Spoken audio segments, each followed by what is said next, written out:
ছোটো মাছ আমার খুবই পছন্দের, বিশেষ করে হিয়া যদি কাসকে মাছ। গতকালকে বাজারে যাইয়া কাসকে মাছ কিনে আনছিলাম। পাতলা পাতলা কইরা আলু আর টমেটো দিয়া ছোটো মাছের পাতলা ঝোল এই গরমের দিনে খাইতে যে কি মজা, আহা। প্রথমেই কড়াইতে তেল দিয়া পেঁয়াজ দিয়া দিছিলাম। পেঁয়াজটা একটু হালকা নাড়াচাড়া কইরা হেয়ার লগে লবণ আর হলুদ দিয়া দিছিলাম।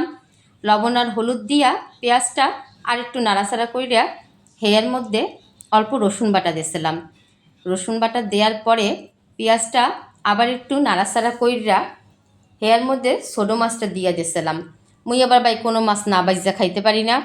মাছটা ভাজা হইলে উড়াইয়া রাখা তেলের মধ্যে আলু দিয়া আলুটা ভাজা হইলে হেয়ার লগে দিয়া দিছিলাম ছোটো মাছ আর টমেটো। জলের পানি দিয়া ডাইক্কা দিছিলাম। যখন জলের পানিটা একটু শুকাই আইছে হেয়ার লগে ধনিয়া পাতা আর কাঁচামরিচ দিয়া তরকারিটা নামাইয়া লইছিলাম। কি যে মজা, অবশ্যই আপনারা বাসায় ট্রাই করবেন।